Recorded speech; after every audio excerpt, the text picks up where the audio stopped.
Warning: the following video contains explicit language which may be offensive to some viewers or inappropriate for children. The content within this video is intended for mature audiences only. Are you ready?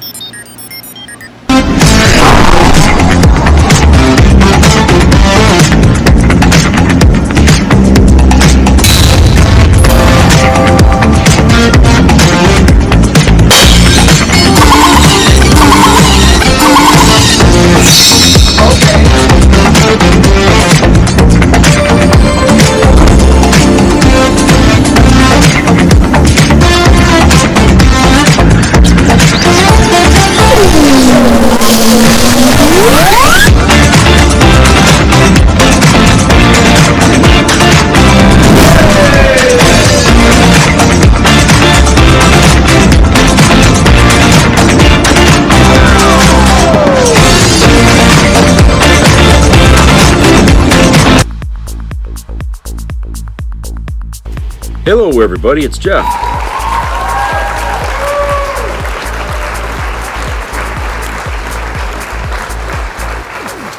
Good to see everybody here.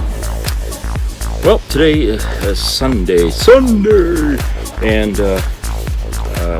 we've been beginning a new work week here, starting tomorrow. And I wanted to, because I haven't for a while, caught people up on local news here in the state. So I thought I'd take that time here to do that now. So, for those of you out there that give a shit about this area, here we go. Oh yeah, okay, this is a follow-up story to one that I had posted here on a video here before, and it was concerning the library book thing there in Herman. Okay. This is it's by Judy Harrison. It's entitled, "Herman Parents May Try Ousting School Board Members Who Rejected Library Book Restrictions." Herman parents who on January the 9th lost their fight in a 5-1 vote to limit student access to school library books containing explicit sexual material are considering a recall campaign to unseat the school board members who did not support their efforts. Regina Leonard, spokesperson for the group Concerned Citizens of Herman, said after the vote that members will decide this week whether to take out petitions to force a recall election or to wait until the town election in June and work to put candidates who support its positions on the Herman School Committee. More than 100 residents, parents, students, teachers, and staff attended the December 9th meeting. Of those, about a dozen spoke in favor of identifying books in the library that have sexual content, and a handful of others, including the students who spoke, opposed it. Those who supported identifying books with sexual comment denied they... Okay, I got to turn the page. Turn the page here. Okay. Denied they wanted to ban books from the school libraries, but those who opposed the idea said it was the censorship of ideas.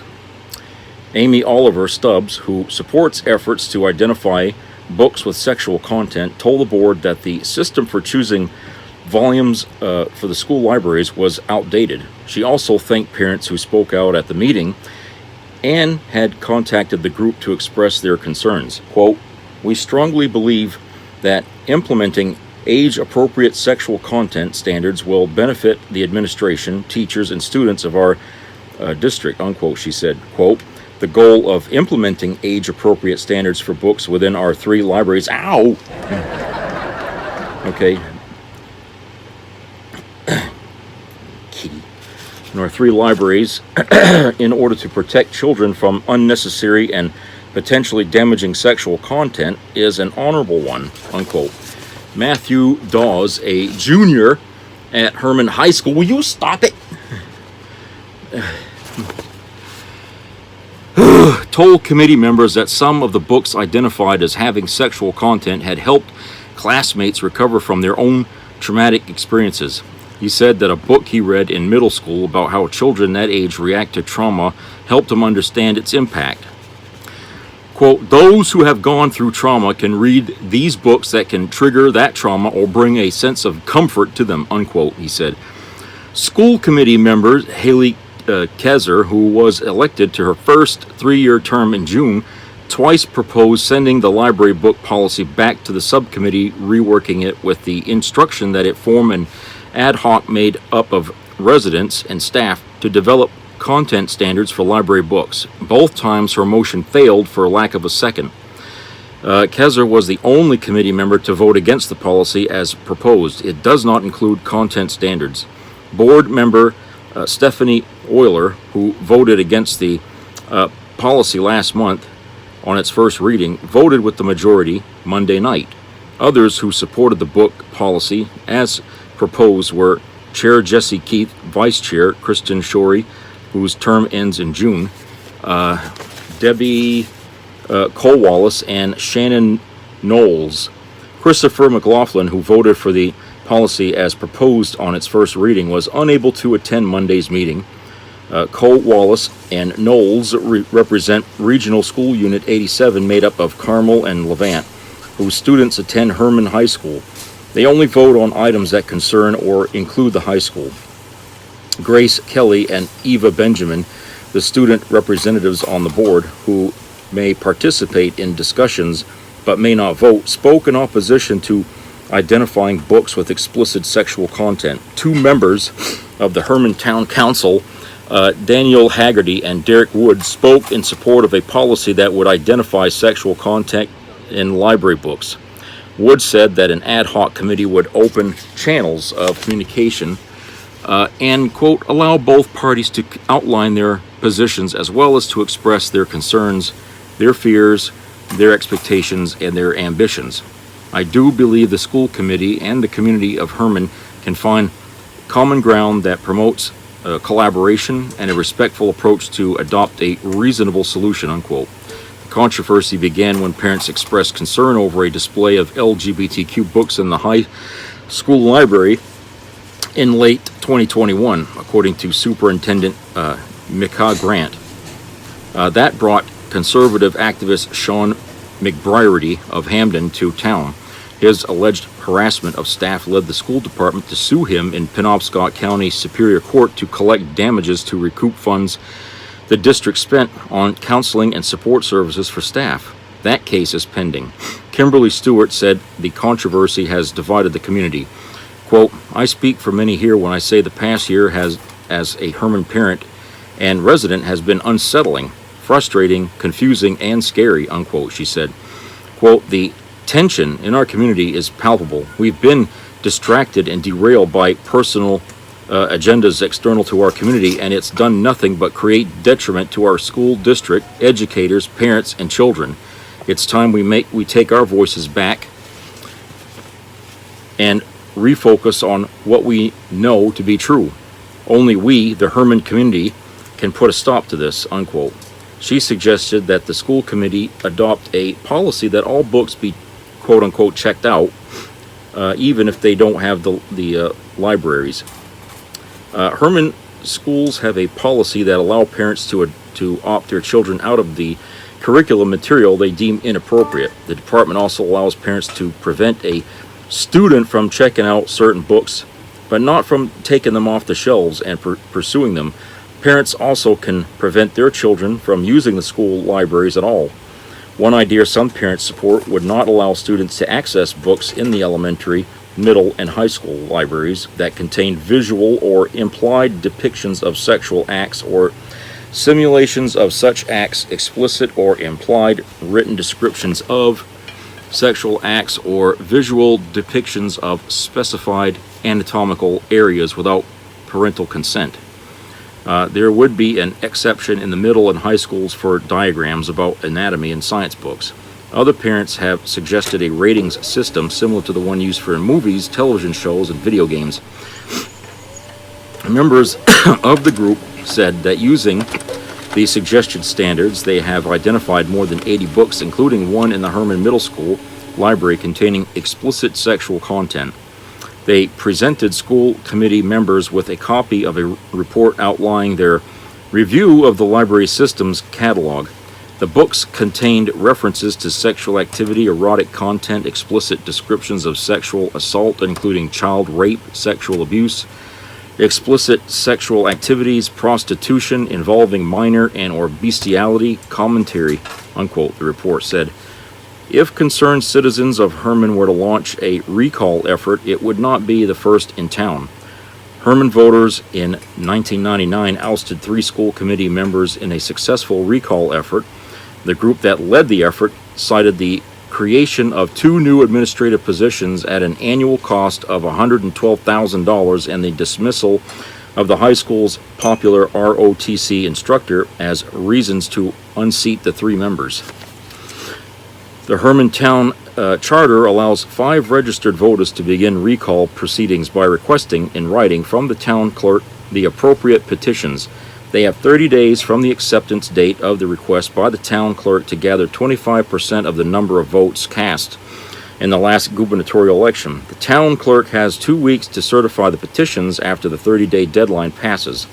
Once the petitions are certified, the town council must set a special recall election within 30 days. The charter says if the recall is successful, an election to fill those seats must be held in 28 days.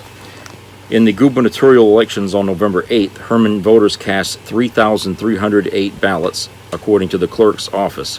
To succeed in getting a recall election, petitioners would need to gather 827 certified signatures. Okay, so as you can see, it's still, going on. They're not going to quit. These people, the parents, they're not going to quit. And when I was, reading this to you, there was a part there they were talking about how they found some stuff in a middle school here containing bestiality and prostitution and all. What books are they talking about? I checked out a lot of books when I was in school and I didn't see anything like that. I mean, are they talking about comic books or what? I mean, I don't get it. Where these parents come up, are they over labeling things they see? Because somebody's love story can be somebody's bestiality book. You know what I'm saying? I feel like you're dealing with people who label stuff in their own way as being too risque or something when somebody else reading it wouldn't find anything wrong with it. Okay, so I just feel like how can you trust parents to actually know what is right and not when you got so many schools of thought out there bringing kids to school and saying, well, okay, she can't read this or he can't read this because there's nudity in there, okay, and it's probably just showing a person walking around in their underwear or something like that, okay, and they call that nudity, okay, or then there's like a thing where a boy's hugging his pet dog and they call that bestiality, okay, you know what I'm saying? That's just, I think that's kind of what's going on here is you've got people that are just over hinged here on this kind of stuff, and and now Herman's got to pay the price of having family or people living in their town that are like so friggin' homophobic and all the phobes and everything and all the isms. Okay, they got a town full of these people, and they can't do anything. They can't lose to win over there because everything is just under scrutiny. It's like they're living in a friggin' concentration camp in that town. Okay, you got people going to libraries just to see what's wrong with it, So even though they didn't get their way, now they're going to, we're going to do a recall election, we'll get rid of you. Here, again, it's another more of that attitude where if the majority says something and wins, the minority has to back down and shut the fuck up, okay? But no, not these people. No, this is the age of Trump. This is the age of Trumpism, where we never admit we've been defeated, and we never take no for an answer. Okay, that's the attitude of Republicans now, and that attitude is going to get them so far, and then it's going to get them in trouble. And I pray that day doesn't come soon, because when they get in trouble, the rest of us are going to be right behind them, tied to them, going over the cliff. Okay, because we didn't fight hard enough to keep those people out of the damn system. Okay, that's the problem. When people don't want to play by the rules anymore, this is what you end up with a population of rotten apples, rotten sour grapes, and all that, and they just don't want to play the game anymore. They want to cheat. They want to do everything they can to get their way. Okay, and where do you think in history that all that kind of stuff ever led people too, when they started thinking like that. Okay, I can't think of any point in history where that had a good outcome. Instead, that led to years and centuries of constant war and feuding and stuff like that, and it never settles. I mean, because we're still grappling with the same reasons why we started war so long ago in this world. We still walk around with that friggin', that knot in our stomachs. We just don't quit. We don't friggin' quit. And these people, these parents here, they may be people my age, but we weren't brought up thinking, stuff like this was, no, you can't do that. Where they got this idea, I don't know. Because none of the students I ever went to school with ever thought things like that, oh, this is bestiality or this shit.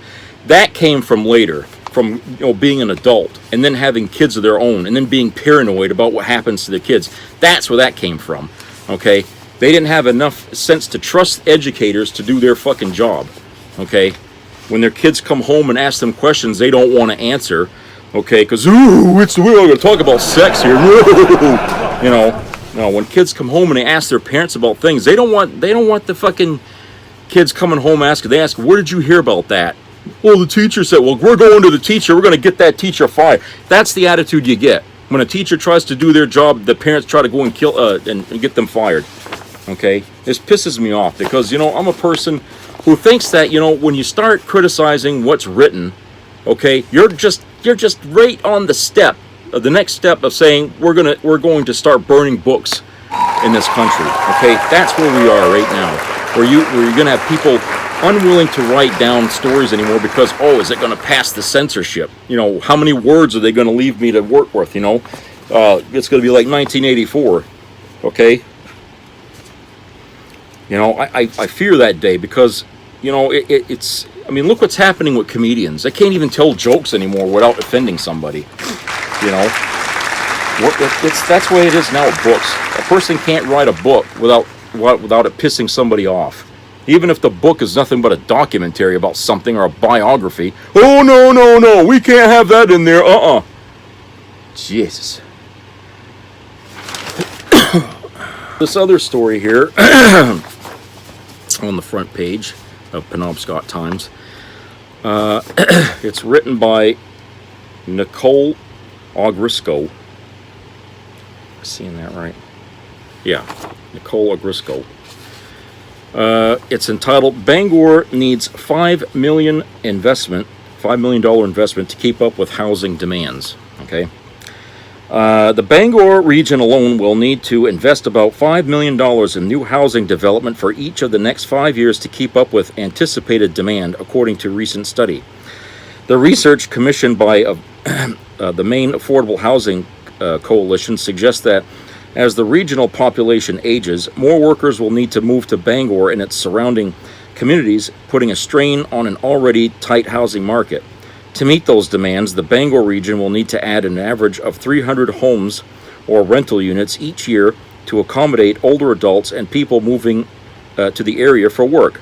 But homes under $300,000 and units with monthly rents at $1,500 or less are expensive to build, and developers typically incur tens of thousands of dollars in debt to finance each one.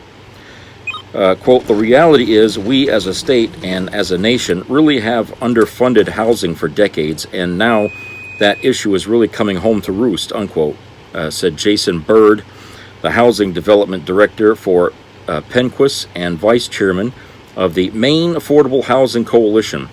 The coalition worked with several local employers and organizations, including the City of Bangor, Northern Light Health, and Bangor Savings Bank to launch the study, according to Executive Director Laura Mitchell.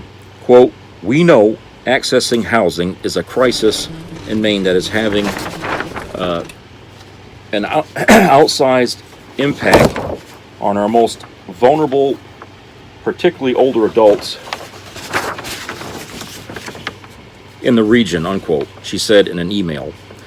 Quote, Maine's workforce is aging, and to maintain our economy in the Bangor labor market area, we need to be building 300 new units of housing every year to keep up, unquote. The Bangor region's current development pipeline of 344 units will only meet 14 months of demand, according to the study.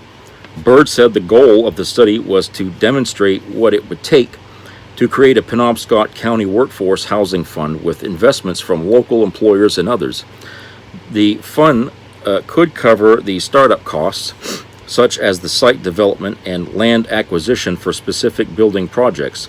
Quote, a lot of organizations and larger employers in the area have said they would have an interest in investing in the fund to try to help alleviate the challenges of housing in the area, unquote, he said.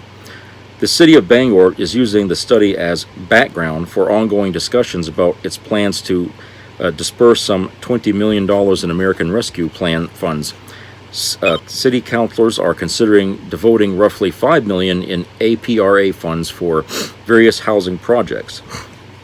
Bird said the research should also provide some context about the depth of the investment gap as a broader housing debate continues across the state.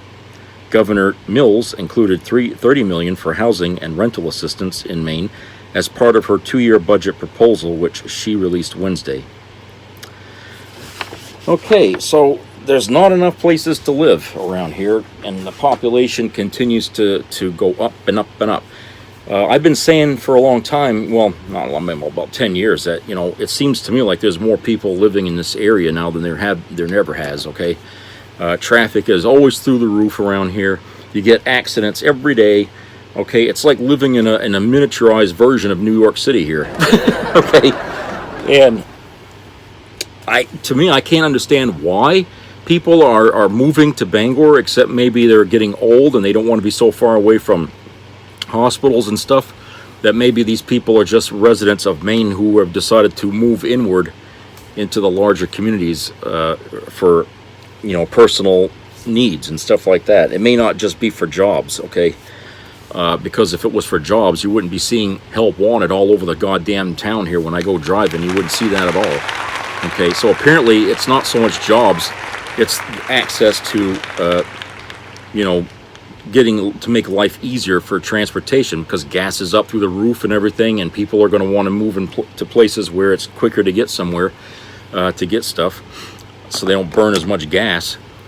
So I think there's a lot of factors involved here with why population has gotten up.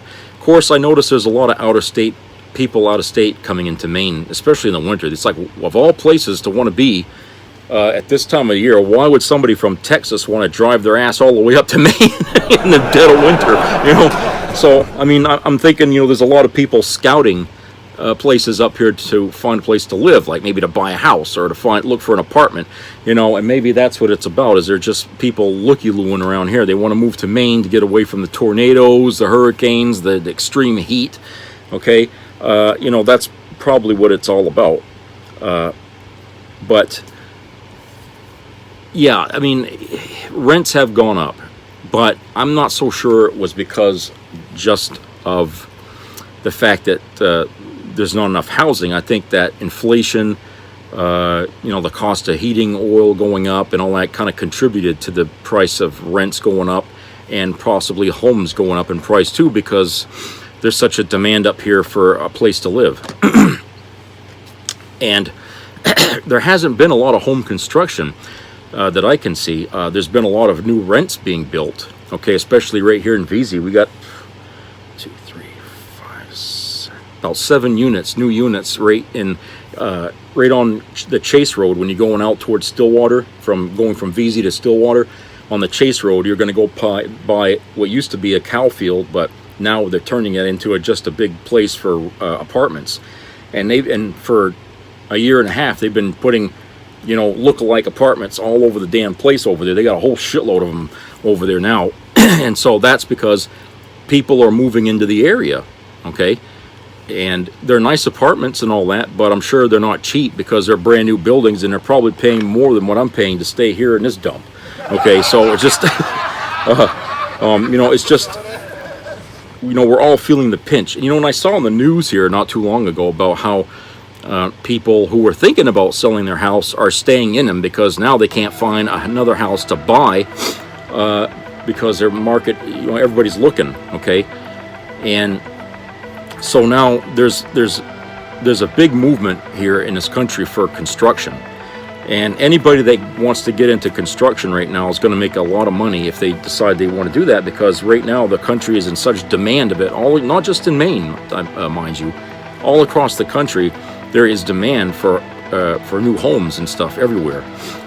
So construction business is going to take a boom here, in days to come, as they get contracts to build here, build there, and so I see that, if anyone wants to get into that as a way to make a living, I would seriously consider, learning how to read a ruler and learning how to use power tools and stuff, because that's going to be where you're needed to construct. And hey, with global warming kicking our ass here all across the country with this crazy weather, believe me, rebuilding is going to be the #1 priority in this country for years to come. Let's have a commercial break. We'll be right back.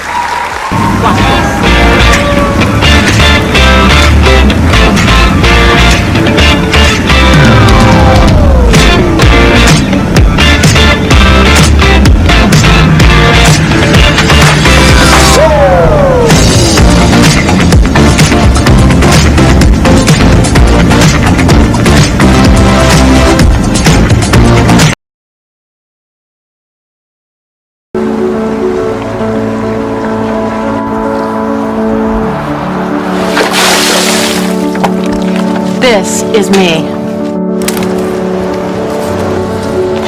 This is me.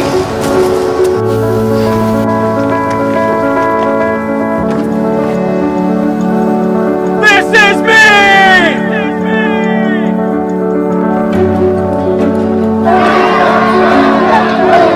This is me.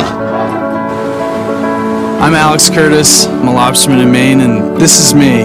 I'm Ruth McLaughlin, and this is me. I'm Eric Hopkins. I'm an artist, and this is me. This is me. Me. This is me. This is me. This is me.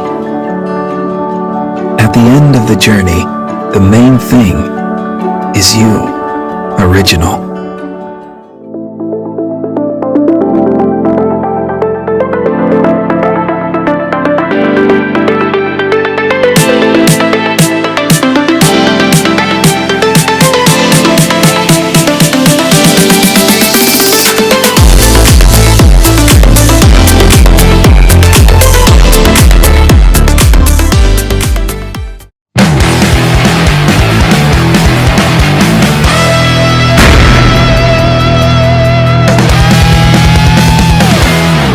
First, we're not a cult.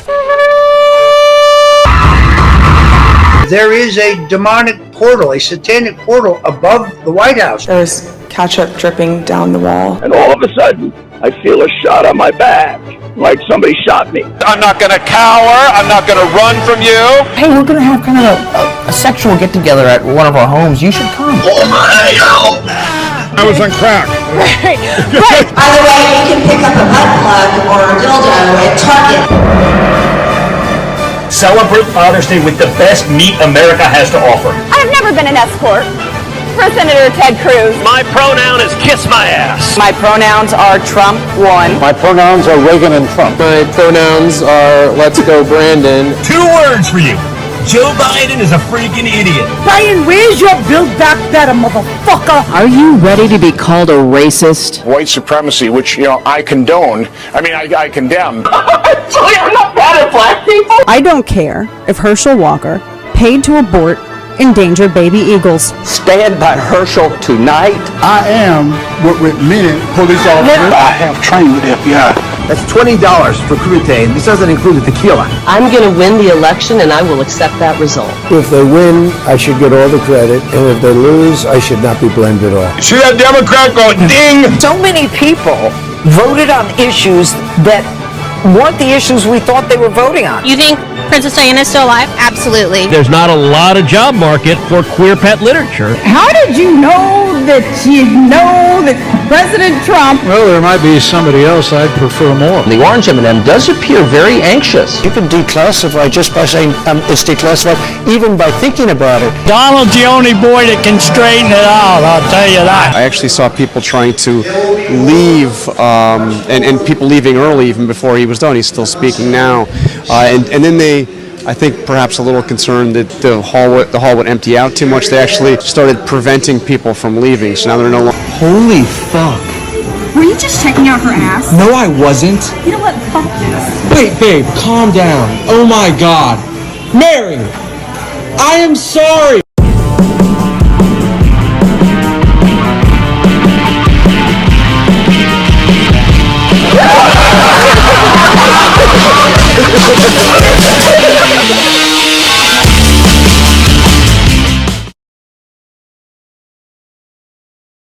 Making a domino machine.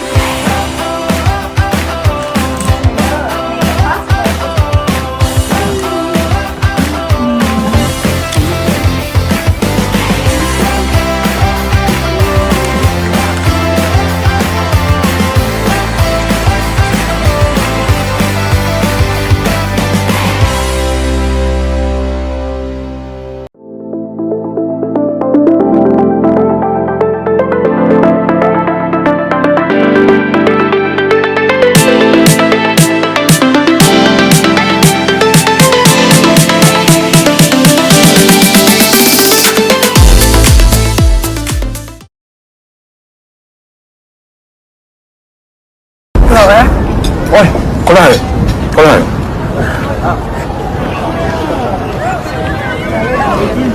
Du var bara en lavin eller? Ja, den är kontrollerad. Det är som en jäkla krafter. Är det safe? Ja, de vet vad de gör.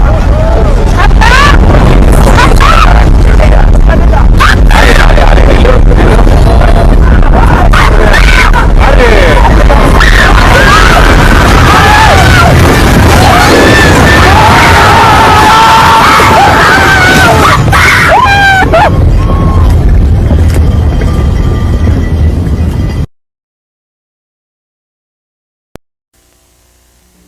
Be a part of the entertainment value of a lifetime.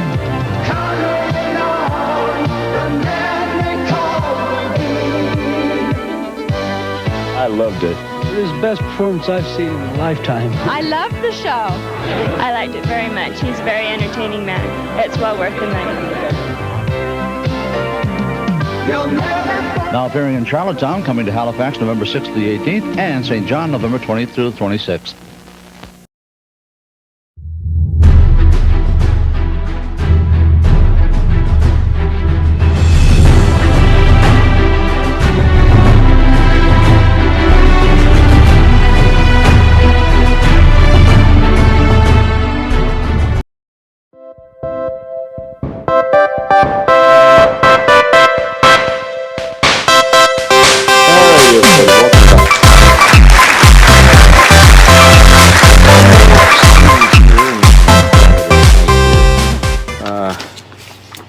Okay.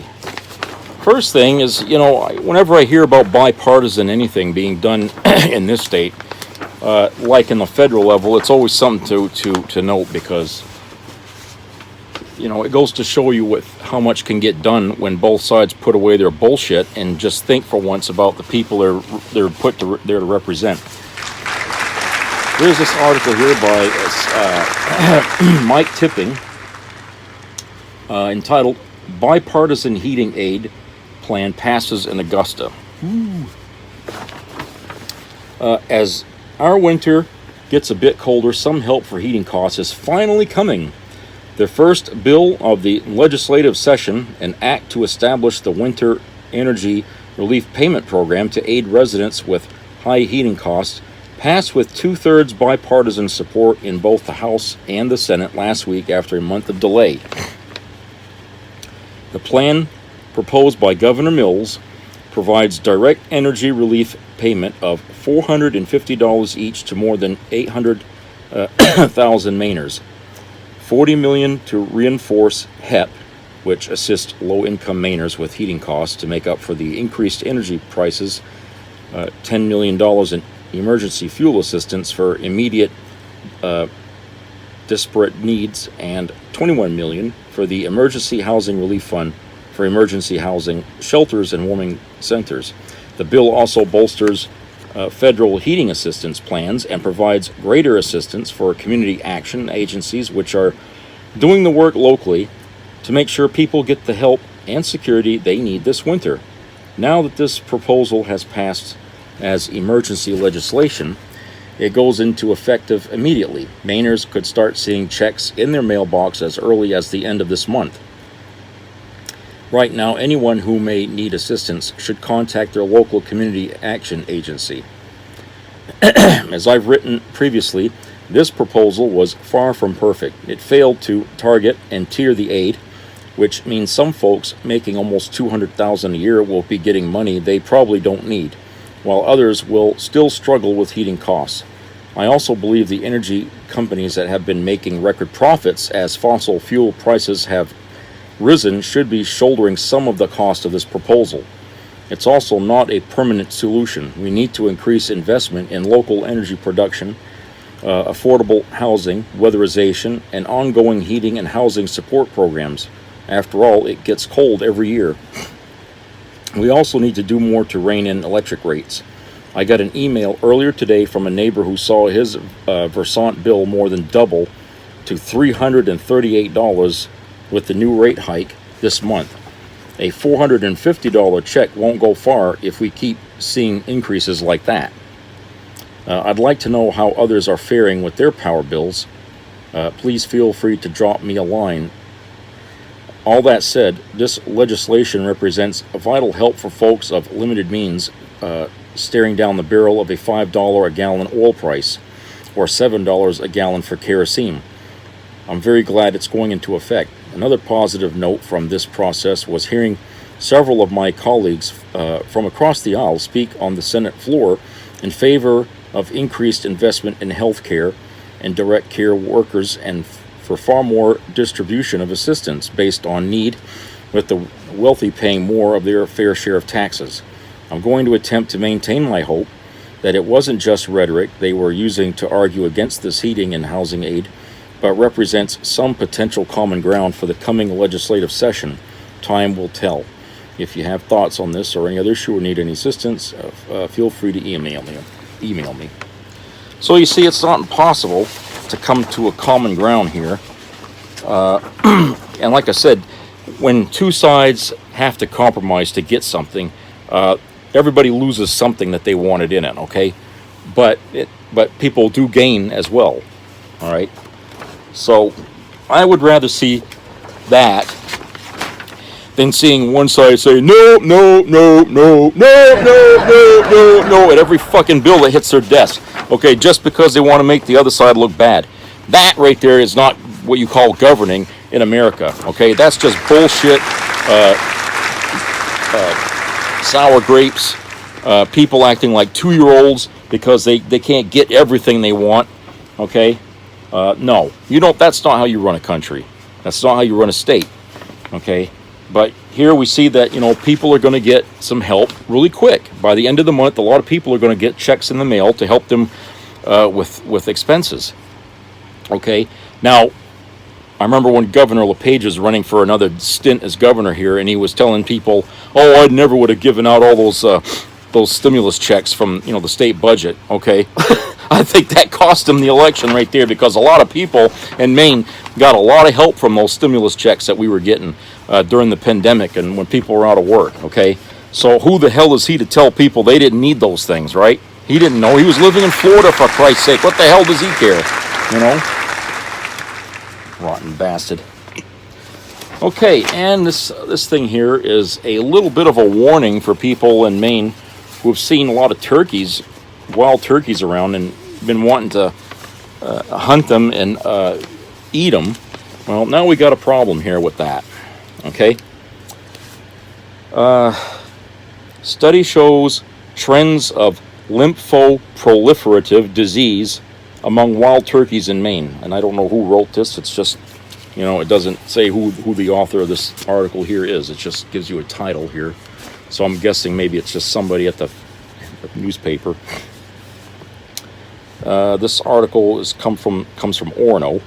The potentially lethal lymphoproliferative virus is becoming more prevalent among wild turkeys in the Northeast. With wild turkey populations growing, the risk of disease transmission between them their domesticated counterparts and chickens may increase. In a new University of Maine-led study, researchers identified the prevalence of LPDV in wild turkey populations statewide and the factors that can influence their chance of infection. Their research can help inform management strategies such as harvest and translocation regulation and support any future investments into the possibility of disease transmission between wild turkeys and other fauna. Some turkeys that become infected with LPDV, and LPV is lymphoproliferative. That's why they call LPVD, so that way you don't have to keep saying the whole goddamn word. Okay. Some turkeys that become infected with LPDV exhibit lymphoid tumors and other lesions, ataxia, and lethargy, but not all show signs of the disease that are visible to the naked eye. There is no evidence disease can harm humans, and turkeys infected with it are still considered edible. You think I'm going to eat that shit knowing that's infested with that? The team of scientists led by Stephanie Shea, who conducted the study when she was a PhD student in ecology and environmental sciences, collected tissue samples from 699 Maine turkeys from 2017 to 2020. The group found that 59% tested positive for the LPDV. Researchers also examined how seasonality, location, age, and sex influence the risk of infection among wild turkeys. They found that females, adults, and individuals sampled in the spring had LPDV more often than males, juveniles, and individuals sampled in the winter. The group also discovered that more juvenile turkeys that live near forested areas also had LPDV than those that live near farms. The higher infection rate among female turkeys in Maine may result from differences in physiology and foraging behavior that make them more susceptible to disease. According to researchers, adults are more likely than juveniles to have higher levels of exposure to the virus, possibly resulting in chronic infections. In the spring, turkeys move around more to forage and mate, which results in an increased possibility for LPDV exposure. Turkeys that reside near farmland have access to more bountiful, widespread food options than those that live in forested areas, which researchers say may affect how they interact and therefore influence the disparity in LPDV infections. What the hell? Oh, God almighty. Quote, our findings highlight patterns of LPDV infection in Maine's wild turkey population, which can help us to predict location, timing, and individuals affected and useful for monitoring wild turkey health, unquote, says Shea, now an assistant diagnostician with University of Maine Cooperative Extension's Plant Disease Diagnostic Lab. In addition to examining the prevalence of LPDV in Maine, the research team tested for reticuloendotheliosis virus infection, which can cause immunosuppression, tumors, and runting disease. Mycoplasma gallipsepticum. Jesus H. Christ!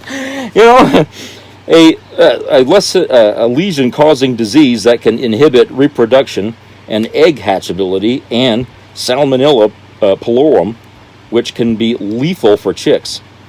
Of the 699 wild turkeys, researchers sampled 3.4% tested positive for Salmonella pylori, 16% were infected with REV, and 74% tested positive for Mycoplasma gallipseptum. Co-infection rates for LPDV and Salmonella pylori REV and Mycoplasma gallipseptum were 2.6%, 10%, and 51% respectively. Quote, this study provides valuable information on the prevalence and co-occurrence of multiple pathogens of concern in wild turkeys, data that are important for understanding how pathogens affect turkey population dynamics and for for assessing potential risks to Maine's poultry industry, unquote, says Pauline Kamath, Shea's advisor at the time, and an assistant professor of animal health. Other researchers involved in the project include Kamath Eric Bloomberg as associate professor of wildlife population ecology, Kelsey Sullivan, biologist with the Maine Department of Inland Fisheries and Wildlife, Matthew Gonerman, a former UMaine PhD student who is now a postdoctoral researcher at the University of Maryland, and Peter Milligan, an associate professor of biology at the University of Maine at Augusta. Their findings were published in the Journal of Wildlife Diseases.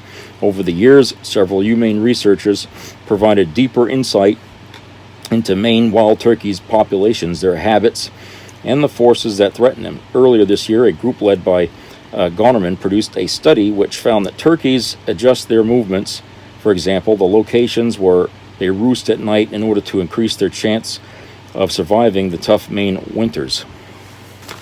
Okay, here's the thing. In the last 10 years, we've seen the populations of turkeys going through the roof here all over the state. In fact, you're more likely to see a turkey on the roadside than a deer. Okay? Now, you know, and I could say that as a statement of fact because I live in VZ, I go to Lincoln, and I come back a lot. And on that road from here to Lincoln, you're going to see at least 3 or 4 turkeys, probably in a group or just one by one, along that route on the interstate. Okay? And that's a lot. And sometimes you might see a dead one on the road that got hit by an 18-wheeler, okay? And you see feathers all over the damn place. Looks like a puzzle there when them things are hit. Okay, so you see that. And I have to wonder, these things, okay, these turkeys, and I've seen them around here too. I mean, I'll tell you a story about that in a minute. They stay around areas where there's people. They're getting into the trash and stuff like that.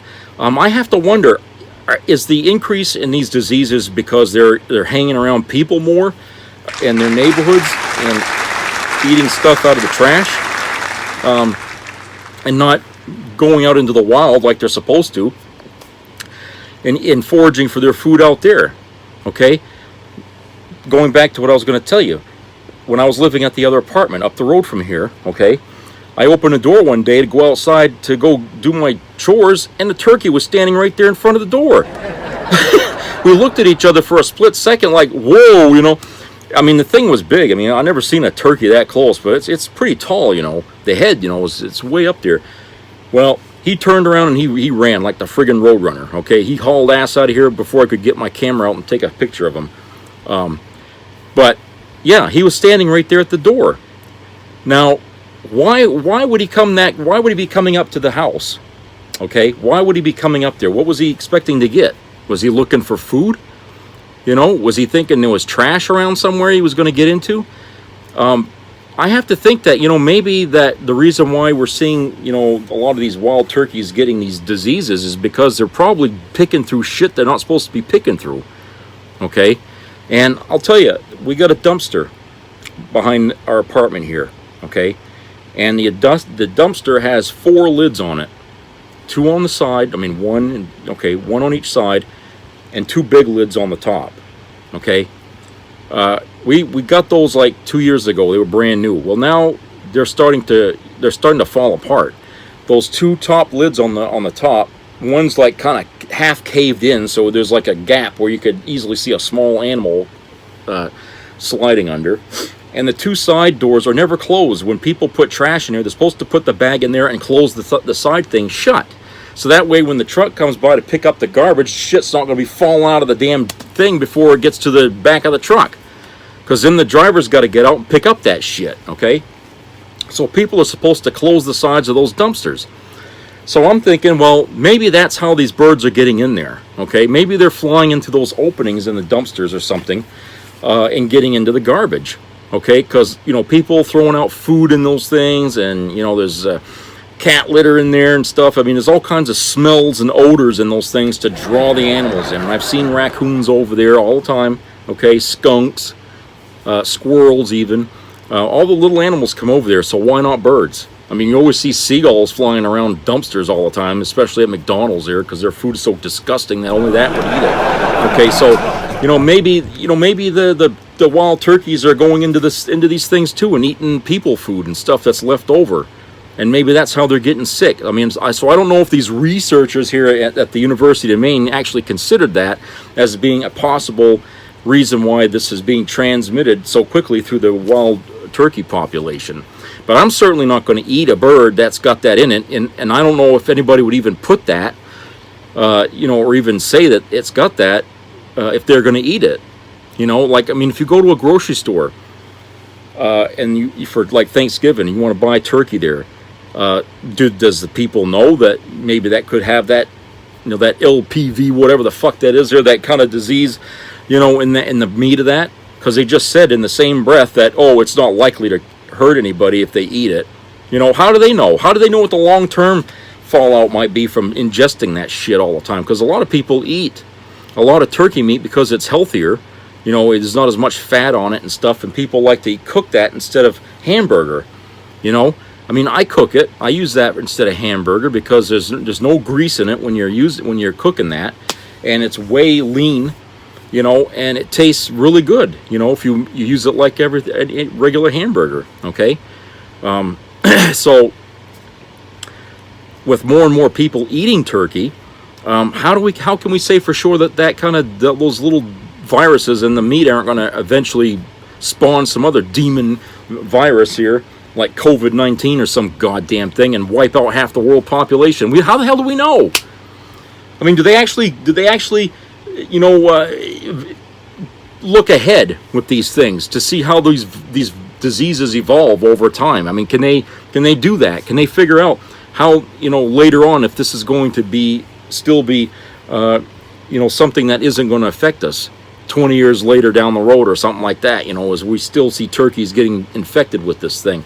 I mean, how do we know? You can't eat something that's got viruses in it forever before it doesn't start doing something to your system.